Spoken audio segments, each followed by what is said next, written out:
अभिवादये। Text book super coaching इति शैक्षिकांतर्जालीय तंत्रांशे भवतां भवतीनांच स्वागतम।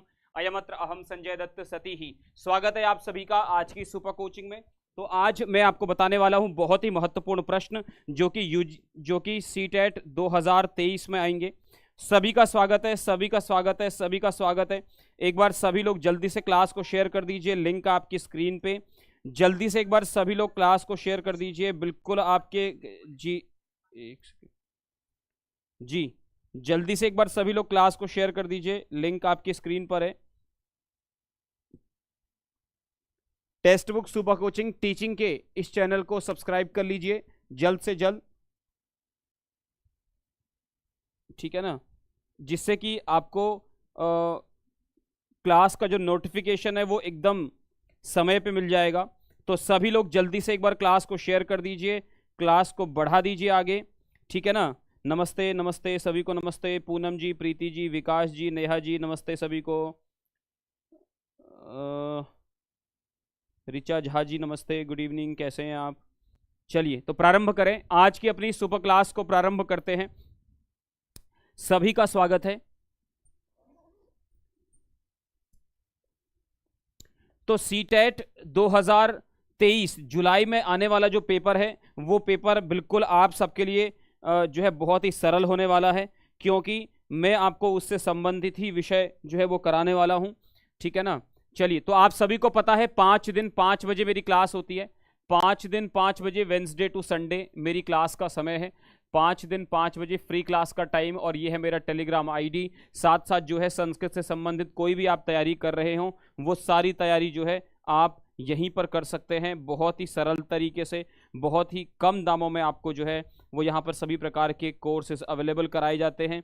टेक्स्ट बुक सुपर कोचिंग पे सीखने पर जो है वो ध्यान दिया जाता है, और आप इस कोड का यूज़ कर सकते हैं SANJAYD फ्लैट 25% का डिस्काउंट आपको मिलेगा। चलिए प्रारंभ करें। जी जी जी जी हाँ, आएगा, बिल्कुल आएगा, बिल्कुल आएगा, मार्क्स आएगा, बहुत अच्छा आएगा। यहाँ पे मार्क्स जो है वो कम आ रहा है, प्रश्न गलत हो रहा है, हम उसको सुधारेंगे, हम सीखेंगे, है ना। एग्जाम में गलती नहीं होनी चाहिए, यहाँ पे गलती होगी हम सुधार लेंगे, एग्जाम में गलती नहीं होनी चाहिए, ठीक है ना, ठीक है ना, क्लियर है रंजना जी। चलिए प्रारंभ करते हैं। पहला प्रश्न आपकी स्क्रीन पे, निम्नलिखितेषु किम छात्र केंद्रित भाषा कक्षायाः लक्षणम न मन्यते। इनमें से वो कौन सा जो है निम्नलिखितेषु छात्र केंद्रित भाषा कक्षायाः, ध्यान से शब्द पर ध्यान देना, छात्र केंद्रित भाषा कक्षायाः लक्षणम न मन्यते, कौन सा नहीं है छात्र केंद्रित भाषा कक्षा का लक्षण। शिक्षकः निर्दिशति इच्छति च यत् छात्राः तद अनुवर्तनं कुर्युः अनुशासिताश्च भवेयुः इति। शिक्षक आदेश देती है, मतलब शिक्षक जो है निर्दिशति निर्देश देती है, इच्छति चयत और चाहती है कि छात्र उसका अनुवर्तन करें, उसका अनुकरण करें और अनुशासित हों। बालाः लक्ष्य भाषायाः अंतः क्रियां कुर्वन्तः व्यक्तिशः समूहे व कार्यं संपादयन्ति। बच्चे लक्ष्य भाषा, लक्ष्य यानी हिंदी संस्कृत अंग्रेजी जो भी है, उस भाषा की अंतः क्रियां कुर्वन्तः, अंतः क्रिया को करते हुए, व्यक्तिशः या फिर समूह में कार्य को पूर्ण करते हैं। शिक्षकः गतिविधि युक्तेन शिक्षणेन सह मूल्यांकनं संयोजयति। शिक्षक अपनी गतिविधि युक्त शिक्षण के साथ मूल्यांकन को जो है जोड़ देती है। या बालाः लक्ष्य भाषा प्रयोगार्थम संबद्धेषु विभिन्न गतिविधिषु कार्येषु च प्रतिभागिनः भवन्ति। या फिर बच्चे लक्ष्य भाषा यानी संस्कृत या संस्कृत हिंदी जो भी लक्ष्य भाषा हो, उस भाषा के प्रयोग के लिए संबद्धेषु विभिन्न गतिविधिषु यानी उससे संबद्ध विभिन्न गतिविधियों में, कार्यों में प्रतिभागी होते हैं। बताइए सभी लोग, बताइए सभी लोग, बताइए सभी लोग, बताइए सभी लोग, बताइए क्या है सही आंसर। बहुत बढ़िया, काफ़ी लोग सही आंसर कर रहे हैं। बहुत ही सरल आंसर है सर, आंसर बहुत ही सरल है। बस आपको जो है ना वो प्रश्न को समझना है, और प्रश्न बहुत ही सरल तरीके से मैंने आपसे पूछा है कि किस प्रकार से जो है वो लक्ष्य केंद्रित भाषा कक्षा की ये जो है वो क्लास है। ऐसी कौन सी चीज है जिसमें छात्र केंद्रित भाषा कक्षा का लक्षण नहीं है, मैं नहीं पूछ रहा हूं, ठीक है ना। देखो जब छात्र केंद्रित कक्षा होती है ना, जब जब छात्र केंद्रित कक्षा होती है तो उसमें सबसे बड़ी चीज क्या होती है, उसमें सबसे बड़ी चीज क्या होती है, उसमें सारा ध्यान जो है ना वो बच्चे पर होता है, बच्चे की सरलता के लिए, सुगमता के लिए, कैसे उसको समझ में आए, इन सब चीज़ों को ध्यान में रखते हुए जो है ना ये सब होता है। तो इसमें शिक्षकः निर्दिशति इच्छति यत् छात्रः तद अनुवर्तनम कुर्युः अनुशासिताश्च भवेयुः। ये छात्र केंद्रित नहीं है, इसमें टीचर जो आदेश दे रहा है और टीचर जो चाह रहा है उसका अनुवर्तन करें बच्चे, अनुशासित रहें, ऐसा जो है वो टीचर चाह रही है। तो यहाँ पर क्या है, यहाँ पर जो है ये छात्र केंद्रित नहीं माना जाएगा। समझ गए सभी लोग, सभी लोग समझ गए, सभी को अच्छे से दिखाई दे रहा है? चलिए बहुत बढ़िया। मार्क्स ऐसे ही आएगा निरंतर। मैं आपको एक एक शब्द का मीनिंग बताता हूं, एक एक प्रश्न को मैं डिफाइन करता हूं आपके सामने, उसका मीनिंग बताता हूं, कैसे वो आंसर ठीक होगा वो परिचय कराता हूं। तो यही एक सही तरीका है कि आप मार्क्स अपने और लेकर के आ सकते हैं। एकस्य प्रभावी भाषा पाठस्य आरंभः। एक प्रभावी भाषा पाठ का आरंभ, क्या मानोगे आप? पाठ का पाठ सामग्री के साथ प्रस्तुति होना है ना, पाठ का पाठ्य सामग्र्याः प्रस्तुति द्वारा भवति। पाठ का पाठ्य सामग्री के द्वारा प्रस्तुतिकरण जो होता है उसे आप एक प्रभावी भाषा पाठ का आरंभ मानेंगे। या मनोरंजक गतिविधि नाम अनुस्मरणेन, या मनोरंजक गतिविधियों का अनुस्मरण करते हुए, उनको याद करते हुए, उनका ध्यान करते हुए, अभिप्रेरणया च, और या फिर उनका मनोरंजक गतिविधियों का अनुस्मरण के साथ उनको याद करते हुए अभिप्रेरणया च, अभिप्रेरणा के द्वारा प्रभावी भाषा पाठ आरंभ होता है। शामपट्टस्य उपरि लेखनेन, शामपट के ऊपर लिखने से एक प्रभावी भाषा पाठ का जो है आरंभ होता है। या पाठस्य अधिगमनात्मक उद्देश्यानां सूची निर्माणेन, या फिर पाठ का अधिगमनात्मक उद्देश्यों की सूची का निर्माण के द्वारा। कैसे होता है एक प्रभावी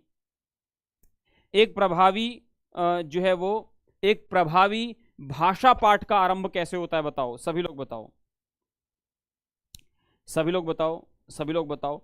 अगर आप चाहते हो कि आपका जो शिक्षण हो ना वो प्रभावी हो, आप क्लास में, एक सेकेंड, हाँ, आप जो है ना वो एक प्रभावी भाषा पाठ का आरंभ करना चाहते हो तो कैसे करोगे? जो आपको पढ़ाना है पहले आपने वो निश्चित कर लिया, फिर उसकी पाठ्य सामग्री निश्चित कर ली, फिर आपने उसकी सूची बना ली, है ना। तो पाठ के अधिगमनात्मक उद्देश्य नाम, जो हमें बच्चे को अधिगमन कराना है, हमें जो बच्चे को सिखाना है, हमें जो बच्चे को समझाना है, हमें जो बच्चे को जो है ना जिसका विकास बच्चे में करना है, उन उद्देश्यों की सूची का निर्माण करना, यानी कि उन उद्देश्यों को लक्ष्य बनाना, उन उद्देश्यों की पूर्ति के लिए ही अध्ययन अध्यापन करना, ये क्या हो जाएगा? एकदम सही आंसर हो जाएगा। ठीक है, ठीक है, क्लियर है सभी को? आगे आ जाइए जी, चलो आगे आ जाओ। व्याख्यानात्मक पाठने एतच्चयनम अंतर्भवति। व्याख्यानात्मक पाठ में एतच्चयनम, यह चयन अंतर्भवति यानी शामिल होता है। व्याख्यानात्मक पाठ में इनमें से कौन सा चयन अंतर्भूत होता है? व्याख्यानात्मक पाठ, इस शब्द पर ध्यान देना। साहित्यिक कल्पनानाम लोकोक्तीनाम अलंकाराणांच अभिव्यक्तानाम अर्थानाम। एक व्याख्यात्मक पाठ आप किसे कहोगे? कि साहित्यिक कल्पनाओं का, लोकोक्तियों का, अलंकारों के द्वारा अभिव्यक्तिकरण, या फिर पाठ्य साक्षात उक्तानाम अर्थानाम, या पाठ्य में कहे गए अर्थों का व्याख्यान करना एक व्याख्यानात्मक पाठ होगा। या वास्तवांशानाम घटना सरिणी नाम प्रधान विचारणाम सामान्यीकरणम, या फिर वास्तविक घटनाओं का या प्रधान विचारों का सामान्यीकरण, या फिर मौखिक संरचना नाम चित्रणस्य समान रचना भी, अथवा ये भव है, ठीक है, रचना भी, अथवा समान शब्द ही कथा लेखनस्य, या मौखिक संरचना चित्रण का समान रचनाओं के द्वारा या समान शब्दों के द्वारा कथा लेखन, किसको कहोगे एक व्याख्यानात्मक पाठ? बताओ। सभी लोग बताओ, सभी लोग बताओ। देखो व्याख्यान जब हम करते हैं ना, व्याख्यान जो है ना, जब हम व्याख्यान की बात कर रहे हैं तो उसमें निश्चित नहीं है कि भैया इस चीज का व्याख्यान करोगे या इसका व्याख्यान करोगे या इसका व्याख्यान करोगे। तो बता दिया साहित्यिक कल्पना नाम, लोकोक्ति नाम, अलंकाराणाम च अभिव्यक्तानाम अर्थानाम व्याख्यानात्मक पाठ। व्याख्यानात्मक पाठ किसे कहोगे? साहित्यिक कल्पनाएं हो गई, लोकोक्तियां हो गई, अलंकारों के द्वारा जो है अभिव्यक्त अर्थों का प्रकटीकरण, ये क्या हो जाएगा? व्याख्यानात्मक पाठ। क्योंकि जब हम व्याख्या करते हैं किसी चीज की तो उसमें इन सभी चीजों की हमें आवश्यकताएं पड़ती हैं, क्योंकि व्याख्या जब हम करते हैं उसका संबंध जो है समाज से होता है ना। समाज को समाज का अधिगम करने के लिए हम व्याख्या करते हैं, तो उस व्याख्या के लिए आपको जो है वो कल्पनाओं का, लोकोक्तियों का, अलंकारों का, जो भी साहित्य, अलंकार मतलब साहित्य को पूर्ण बनने वाले जितने भी रस इत्यादि चीजें, उन सबका हम क्या करते हैं? उन सबका हम प्रयोग करते हैं। उपलब्ध समस्त संकेतोपायेन समग्र पाठस्य व्याख्या एतद अपेक्षते। उपलब्ध समस्त संकेतों के उपाय के द्वारा समग्र पाठ का व्याख्या एतद अपेक्षते, व्याख्या के द्वारा एतद अपेक्षते, इस अपेक्षा की जाती है। क्या? शब्दार्थ कौशलम, शब्दार्थ कौशलनम, शब्दार्थ कौशलम, व्याकरण कौशल, संरचना कौशलंच और सांदर्भिक पाठ्य वस्तुनः अभिबोधनम। तो उपलब्ध संकेत उपाय न, उपाय मतलब जो है एक मेथड, उपलब्ध संकेत के मेथड के द्वारा समग्र पाठ का व्याख्या से क्या अपेक्षा की जाती है?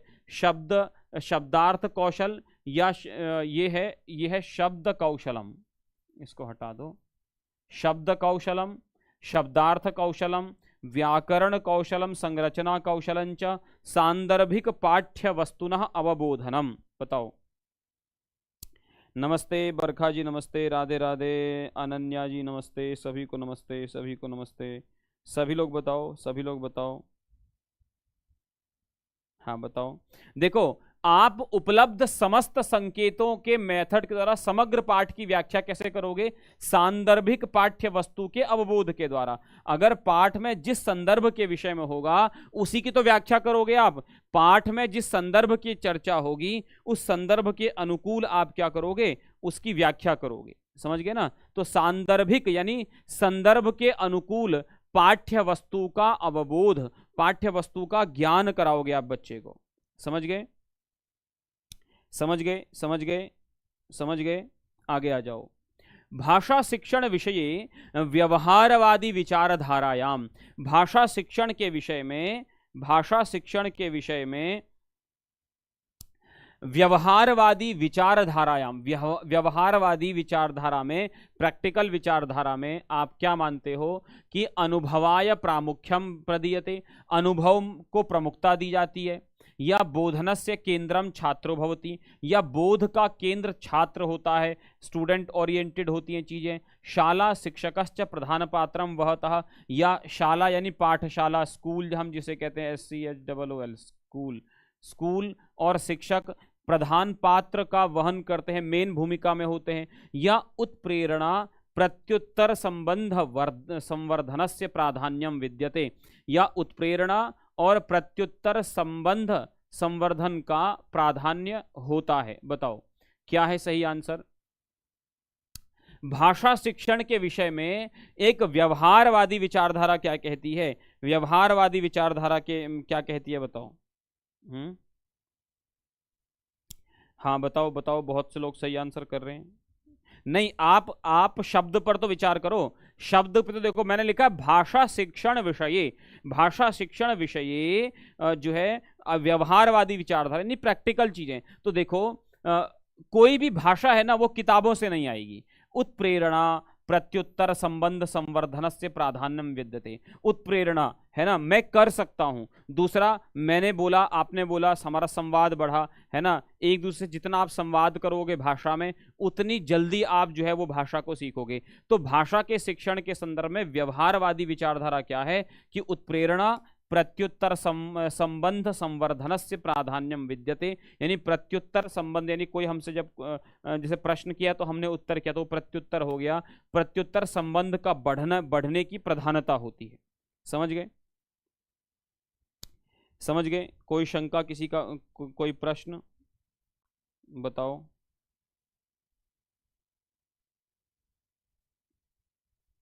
हाँ ठीक है, ठीक है, समझ में आ गया। आगे आ जाओ। औपचारिके अनौपचारिके वा संभाषणे एतद आवश्यकम। आप चाहे औपचारिक शिक्षण करो, औपचारिक शिक्षण कहाँ होता है? स्कूल में। या अनौपचारिक क्या होता है? जो स्कूल के बाहर होता है, स्कूल के बाहर, है ना, घर आंगन कहीं भी कह सकते हो। संभाषण में एतद आवश्यकम, यह आवश्यक है क्या? सूक्त भाषा कौशलानाम उपयोग, है ना, सूक्त भाषा कौशलों का उपयोग, जो कहे गए हैं भाषा कौशल उनका उपयोग, लेखन कौशल का उपयोग, विस्तृत पठन का उपयोग, या दीर्घ भाषणम। अगर आप औपचारिक और अनौपचारिक संभाषण की बात करें तो उसमें किसकी आवश्यकता होती है? बताओ। बताओ बताओ बताओ।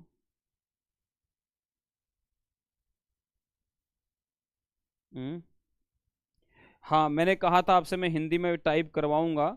अभी तो यही वाले प्रश्न मैंने बना रखे हैं। फिर मैं अभी इस वीक भी हम पेडागोजी पढ़ेंगे, और उसके बाद फिर नेक्स्ट मंथ से मैं आपके लिए जो है वो दोनों प्रकार के प्रश्न लाऊंगा। व्याकरण के प्रश्न भी लाऊंगा, पेडागोजी के प्रश्न भी लाऊंगा। तो उसमें जो पेडागोजी वाले प्रश्न होंगे ना, उसमें हिंदी भी रखूंगा और संस्कृत भी रखूंगा। ठीक है ना? क्लियर है सभी को? हाँ, भाषा कौशल का उपयोग, जब आप औपचारिक और अनौपचारिक की बात करते हैं, देखो अनौपचारिक में तो केवल श्रवण होता है, भाषण होता है, केवल श्रवण होता है, भाषण होता है। ठीक है ना? लेखन और पठन हो भी सकता है, नहीं भी हो सकता, लेकिन औपचारिक में तो चारों होंगे, श्रवण भी होगा, भाषण भी होगा, पठन भी होगा, और लेखन भी होगा। समझ गए ना? चारों होंगे। समझ गए? समझ गए? समझ गए? कोई शंका, कोई प्रश्न? आगे आ जाओ। के बलवंतम न बाधते शीतम, कंबलवंतम न बाधते शीतम, एतद उदाहरणम। ये किसका उदाहरण है? बताओ। बहुत अच्छा प्रश्न है। के बलवंतम न बाधते शीतम, कंबलवंतम न बाधते शीतम। बताओ बताओ। के बलवंतम न बाधते शीतम, कंबलवंतम न बाधते शीतम। वाह, किसका उदाहरण है ये? सभंग श्लेष, अभंग श्लेष, उपमा अलंकार, या रस ध्वनि का? बताओ। क्या जी? क्योंकि सर संस्कृत आती नहीं? नहीं नहीं, मैंने ही कहा था वो मैंने ही कहा था। ऐसा है ना, देखो मैंने ही कहा था, वो मुझे याद है। वो मैं इसलिए मैं कह रहा हूँ ना, क्योंकि ट्रांसलेशन समझना, मेरे को एक प्रश्न को समझाना और उसको एक्सप्लेन करना, वो ये एक्स्ट्रा टाइम हमारा खर्च होता है। अगर मैं हिंदी भी लेकर के आ जाऊंगा तो आपको हिंदी पढ़ के भी समझ में आ जाएगा, और शब्दों को फिर आप रिलेट करना भी सीख जाओगे। तो शब्दों को हम रिलेट करना सीखें, इसके लिए भी मैं वो लेकर के आना चाहता हूँ। ठीक है ना? ठीक है ना? हाँ हाँ, बताओ बताओ बताओ। अब देखो, पहले ये समझ लो श्लेष क्या होता है, पहले समझ लो श्लेष क्या होता है। ठीक है? हाँ, पहले समझ लो श्लेष क्या होता है। श्लेष का अर्थ होता है, श्लेष का अर्थ होता है चिपकना, चिपकना। ठीक है? जब एक शब्द में दो अर्थ चिपके हों, जब शब्द एक हो, अर्थ दो हों, तो ये क्या हो जाएगा? ये श्लेष हो जाएगा। पर इसमें भी फिर श्लेष में सभंग श्लेष है, अभंग श्लेष है। जब हम कहते हैं ना कि शब्द के एक शब्द होगा, अर्थ दो होंगे, कभी कभी क्या होगा कि जो लिखा हुआ है उसी के दो अर्थ हो जाएंगे। समझ गए? जैसे सेंधव, जैसे क्या है? सेंधव, सेंधव जैसे क्या हो जाएगा? सेंधव। अब ये जो आपने लिखा है ना सेंधव, ये सेंधव के दो अर्थ होते हैं, नमक भी होता है, घोड़ा भी होता है। समझ गए? यहां पे आपने देखा, मैंने शब्द को चेंज नहीं किया, मैंने शब्द वैसा ही रखा है, पूरे शब्द के दो मीनिंग होते हैं, इसे कहते हैं अभंग श्लेष, मतलब शब्द को अलग किए बिना दो दो अर्थ निकल गए। जब शब्द को अलग करके, है ना, जब शब्द को अलग करके, जैसे हम कहें नारीणाम, नारीणाम अनुकूलम आचरसी, अनुकूलम आचरसी, अगर तुम नारीणाम, अब नारीणाम में देखो इसके दो मीनिंग कैसे बनेंगे। अगर इसको न प्लस अरिणाम करोगे तो इसका मीनिंग क्या बनेगा, अरि का अर्थ होता है शत्रु, तो अगर तुम शत्रु के समान आचरण नहीं करते हो तो ये हो गया नारीणाम अनुकूलम आचरसी चेत। और अगर आपने नारीणाम का अगर इसको अभंग यानी कि इसको अगर आप तोड़ोगे नहीं, तब इसका मीनिंग क्या बन रहा है, स्त्री, अगर तुम स्त्री के समान आचरण नहीं करते हो तो।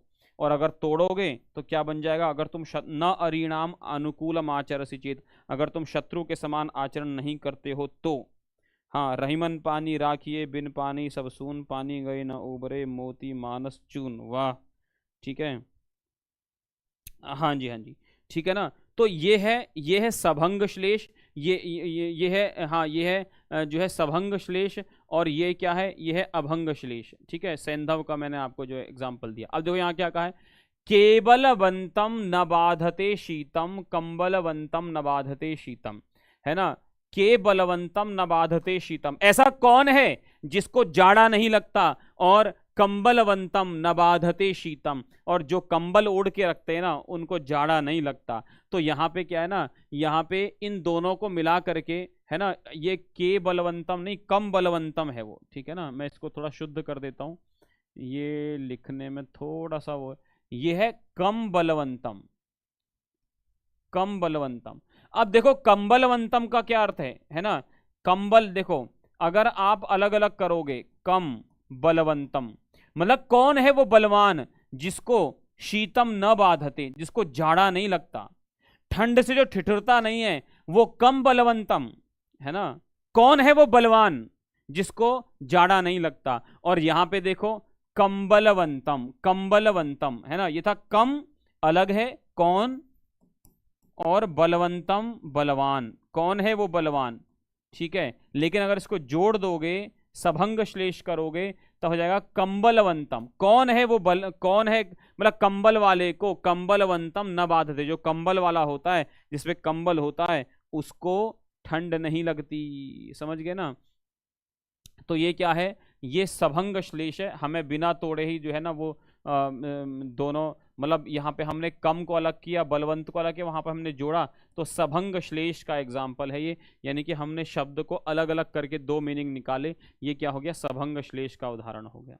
आगे आ जाओ, विचार मंथनम सप्रयोजनम भवति, विचार मंथन मंथन सप्रयोजन होता है, यदा सुविचारेभ्यः बहिर्गन्तुमिष्यते, अगर हम सुविचारों के द्वारा बाहर जाने की इच्छा रखते हैं, यदा चिंतन विधानानि स्थापितानि, जब हम चिंतन विधानों की स्थापना करते हैं, यदा मूलभूत विचारः प्रचारयितुम् इष्यते, जब मूलभूत विचार को हम प्रचारित करने की इच्छा रखते हैं, यदा विषयाभिवीक्षणे सर्जनात्मक विधानम संवर्धनम अपेक्षितम, जब विषयाभिवीक्षणे, जब विषय को जानने के लिए, देखने के लिए सर्जनात्मक विधियों का जो है संवर्धन जरूरी होता है। बताओ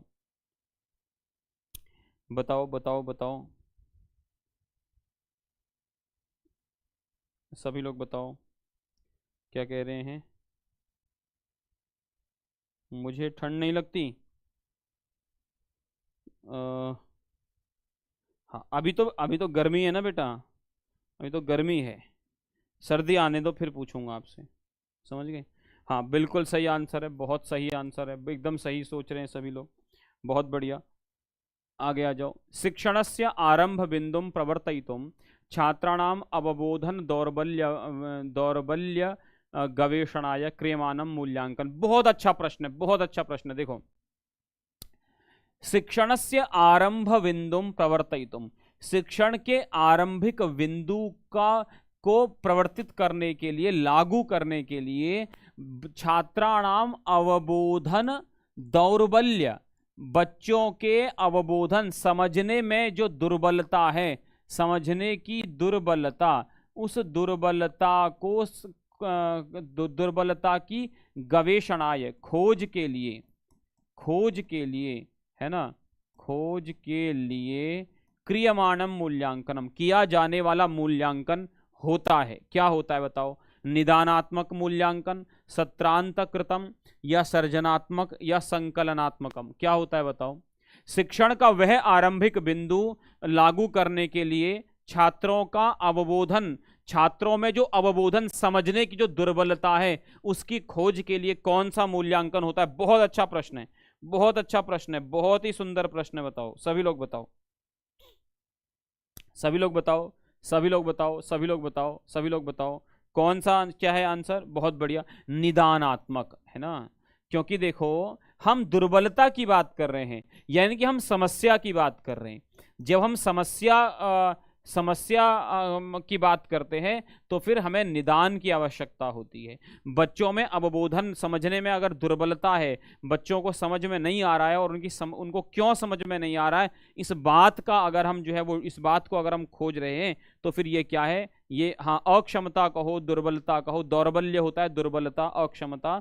तो इसको जानने के लिए फिर हम क्या करेंगे? उसका निदान करेंगे, उस जो है उस समस्या का समाधान करेंगे।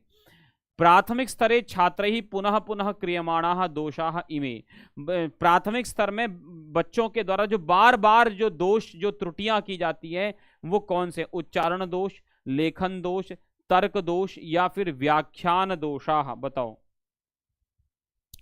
बताओ बताओ बताओ, सभी लोग बताओ, सभी लोग बताओ।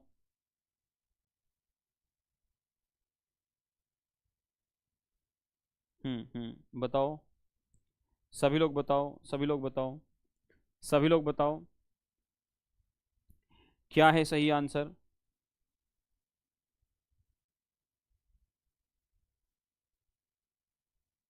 हम्म प्राथमिक स्तरे छात्र ही पुनः पुनः, प्राथमिक स्तर में बच्चे दोष जिसको बार बार करते हैं, वो कौन सा होता है? वो उच्चारण दोष होता है। क्योंकि प्राथमिक स्तर पे हम बच्चे को चीजें रटवाते हैं, हमें इस बात से कोई मतलब नहीं होता बच्चा को इसका बोध होता है या नहीं होता। प्राथमिक स्तर क्या होता है? रटवाने की एज होती है। जितना रटवा सकते हो, जितना रटवा सकते हो उतना रटवा लो। क्यों? क्योंकि बाद में उसको बोध करना है। अगर वो बोध करेगा तो उसके अकाउंट में कुछ होना चाहिए, तभी तो बोध करेगा। जब उसके अकाउंट में कुछ होगा ही नहीं तो बोध कहां से करेगा वो? समझ गए? समझ गए? समझ गए? चलो आगे आ जाओ। मूल्यांकनम नाम, मूल्यांकन किसे कहोगे? लक्ष्य सिद्धि मापनम, रचनात्मिका, संकलनात्मिका च परीक्षिका। मूल्यांकन क्या है आपकी नजर में? लक्ष्य सिद्धि मापनम, या रचनात्मिका, संकलनात्मिका च परीक्षा, या वार्षिकी परीक्षा, या कक्षा परीक्षा, या सह आकलनम एकीकरणम, या कक्षा परीक्षा के साथ आकलन और एकीकरण। बताओ क्या है? सभी लोग बताओ। हाँ बताओ बताओ बताओ, सभी लोग बताओ। काफ़ी लोग सही आंसर कर रहे हैं, एक सेकेंड ना। हाँ बताओ, हाँ बताओ बताओ बताओ बताओ, जल्दी जल्दी बताओ। बहुत बढ़िया। क्या होगा? लक्ष्य सिद्धि मापनम। मूल्यांकन का क्या अर्थ है? हमने एक लक्ष्य बनाया है कि भैया इस लक्ष्य की प्राप्ति बच्चे में हो रही है नहीं हो रही, उस लक्ष्य की सिद्धि का मापन करना, है ना, उसका इवेल्यूशन करना, उसको चेक करना कि भाई ऐसा हो रहा है नहीं हो रहा। तो लक्ष्य सिद्धि मापनम क्या है? हम अपने लक्ष्य की सिद्धि को एग्जामिन कर रहे हैं, हम समझ रहे हैं कि भैया जो लक्ष्य हमने बनाया था वो हुआ या नहीं हुआ। ठीक है, आगे आ जाओ। ग्रंथ पाठे नियमानुसारेण यदृच्छया वा प्रयुक्तानां शब्दानां स्थाने छात्रैः पदपूरणम यस्याम प्रक्रियायां क्रियते सा परीक्षा अस्ति। ग्रंथ पाठ के नियमानुसार यदृच्छया वा प्रयुक्तानां शब्दानां स्थान, यदृच्छया मतलब इच्छा से, या प्रयुक्त शब्दों के स्थान पे छात्रैः, छात्रों के द्वारा पद पूरणम यस्याम प्रक्रियायाम क्रियते, बच्चे को फिल इन दी ब्लैंक्स जिस प्रक्रिया में किया जाता है, वो प्रक्रिया क्या होती है? वो जो जिस प्रक्रिया में की जाती है उस परीक्षा को क्या कहते हैं? रिक्त स्थान पूरणम, क्लास विधानम, क्लॉज विधानम, या शब्द समापत्ति, या फिर अवधारणम? बताओ बताओ बताओ, सभी लोग बताओ। हम्म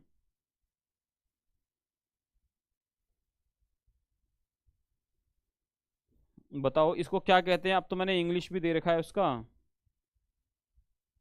हम्म अब तो अंग्रेजी में दे रखा है। हाँ, जो आप कह रहे हो रिक्त स्थान की पूर्ति कीजिए, उसे क्लॉज विधान कहते हैं। उसे क्लॉज कहते हैं, क्लॉज। ठीक है। आगे। भाषा बोधकानाम आद्यम कर्तव्यम। आद्यम मतलब पहला, सबसे पहला कर्तव्य क्या? भाषा बोधका नाम, जो भाषा का बोध कराते हैं, ऐसे भाषा बोधका नाम आद्यम कर्तव्यम, पहला कर्तव्य क्या है? सविवरणम संपूर्ण पाठ बोधनम, विवरण पूर्वक संपूर्ण पाठ का बोध कराना। छात्राणाम भाषा दोष शोधनम, बच्चों के भाषा का के दोष का शोधन। या छात्राणाम संवहन कौशलाभिवर्धनेन सहाय्यम, या छात्रों का संवहन कौशलाभिवर्धनेन, यानी कि जिन कौशलों के द्वारा उसकी अभिवृद्धि होती है, उन कौशलों की अभिवृद्धि में सहायता करना। या व्याकरण परिकल्पना नाम विवरणम रूप निष्पत्तौ अभ्यास वर्ग प्रदानंच, या व्याकरण परिकल्पना का विवरण और रूप निष्पत्ति में अभ्यास वर्ग प्रदान करना। क्या चीज मानोगे बताओ, क्या है? भाषा बोधकों का सबसे पहला कर्तव्य क्या होना चाहिए बताओ, आप ही बताओ सब लोग। क्या होना चाहिए?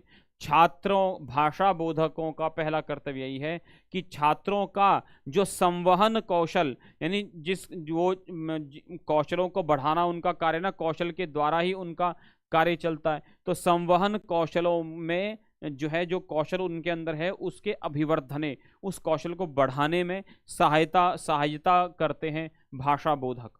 समझ गए? समझ गए? व्याकरणस्य लक्षणम अस्ति, व्याकरण का लक्षण क्या मानोगे? भाषा प्रवाह, भाषायाः प्रस्तुति, भाषायाः दर्शनम, या भाषा का सिद्धांत। व्याकरण का लक्षण क्या मानोगे बताओ, सभी लोग बताओ।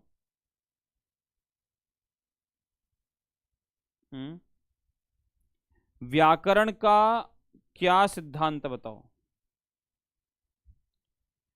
अरे आवाज नहीं आ रहा।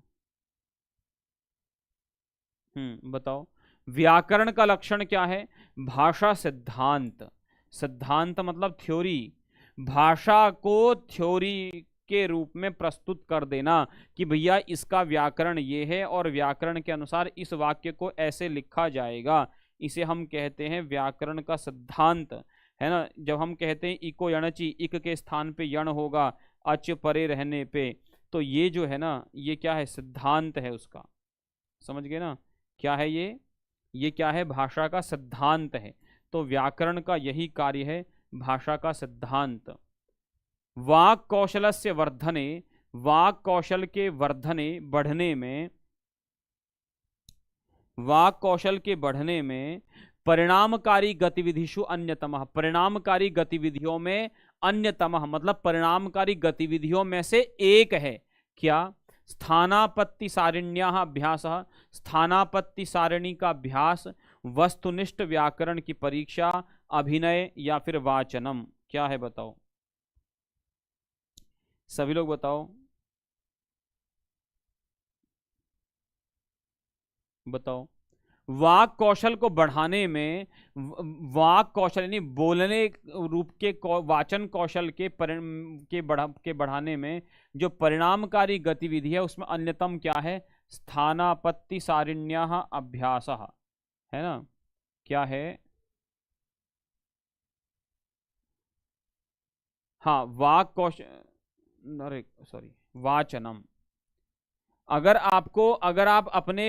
आप ये चाहते, अरे कहाँ गया, अगर आप ये चाहते हो कि आपका वाक कौशल बहुत अच्छा हो, तो आपको बोलना चाहिए। क्योंकि मैं बार बार एक बात बोलता हूं आप सबके सामने, मैं बार बार एक बात बोलता हूं आपके सामने कि अगर आप भाषा को सीखना चाहते हो तो फिर आपको उस भाषा में बात करनी चाहिए। अगर आप उस भाषा में बात नहीं करोगे तो फिर क्या होगा, भले ही आप कितने भी चीज़ें जो है ना, आप कितनी भी चीज़ें पढ़ लो, आप कितनी भी दुनिया की अच्छी अच्छी किताबें ले आओ, कुछ भी नहीं होएगा। समझ गए, कुछ भी नहीं हो पाएगा, क्योंकि आप बोलते नहीं है उस भाषा में। बोलने लगेंगे तो व्याकरण की आवश्यकता नहीं पड़ेगी, सुन सुन के समझ जाएंगे। सामाजिक संपर्कस्य संस्थापनाय संरक्षणाय च भाषायाः उपयोगः एव अविधीयते।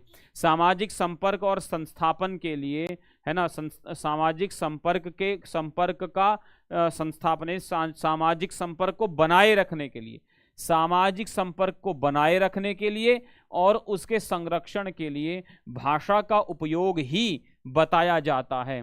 तो ये क्या है, भाषाया संवादात्मिका क्रिया, औपचारिक उपगम, भाषा के संवादात्मिक क्रिया इसको कहा जाएगा, या औपचारिक उपगम इसको कहा जाएगा, या विश्लेषणात्मक उपगम कहा जाएगा, या प्रत्यक्षोपगम कहा जाएगा। बताओ क्या कहा जाएगा, बताओ सभी लोग बताओ।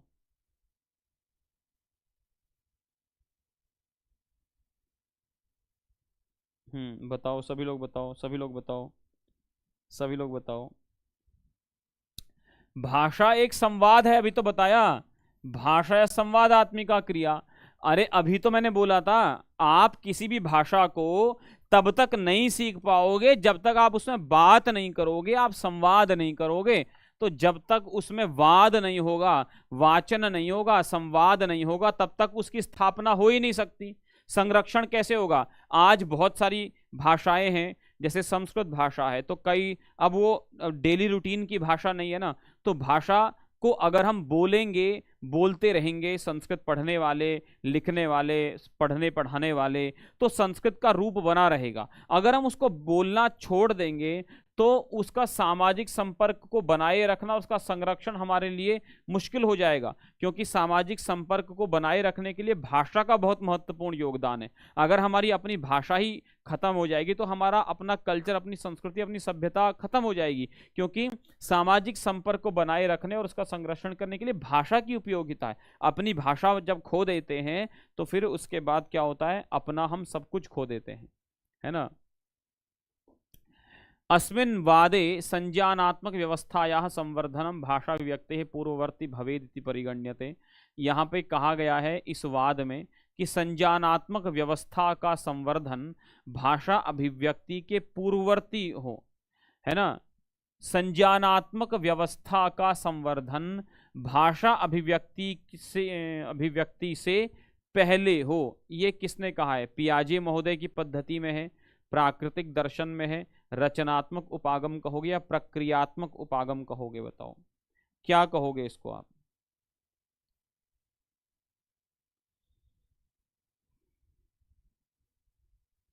हाँ बताओ बताओ बताओ।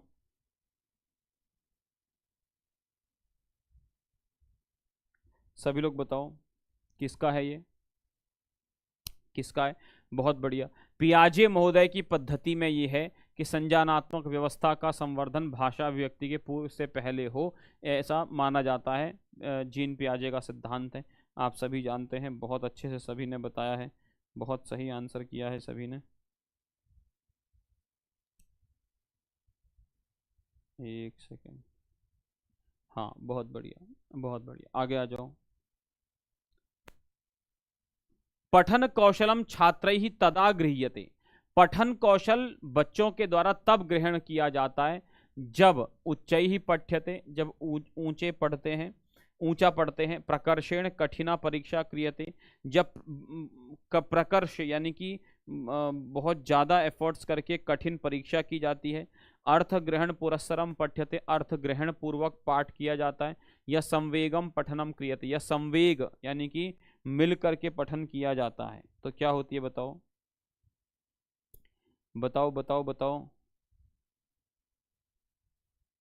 बताओ। पठन कौशल छात्रों के द्वारा कब ग्रहण किया जाता है, पठन कौशल में बच्चे इंटरेस्टेड कब होते हैं, जब आप बच्चों को पढ़ने के लिए बोलते और बच्चे पढ़ने में इंटरेस्टेड हों। ऐसा कब होता है, जब बच्चे अर्थ ग्रहण पुरस्सरम पठ्यते, मैं जो पढ़ा रहा हूं ना वो आपको समझ में आ रहा है, मैं जो बता रहा हूं वो आपको समझ में आ रहा है, तो फिर क्या होगा, फिर क्या होगा, आपकी रुचि बढ़ेगी। ऐसा ही बच्चों के साथ भी होता है ना, ऐसा ही बच्चों के साथ भी होता है, समझ गए। चलो आगे आ जाओ। व्याकरण बोधनस्य श्रेष्ठम विधानम, व्याकरण बोध का श्रेष्ठ विधान क्या है? सूत्राणाम कंठस्थीकरणाय छात्राणाम प्रेरणम, उदाहरण द्वारा व्याकरण नियमानाम वैयक्तिकीकरणम, या फिर शब्द रूप सारिणी नाम मुख्यतः उपयोगेन रचनानाम अभ्यासः, दत्त नियमानुसारेण अभ्यासः। सूत्रों को कंठस्थीकरण करने के लिए छात्रों को प्रेरणा देना, क्या ये व्याकरण बोधन का सबसे श्रेष्ठ माध्यम है?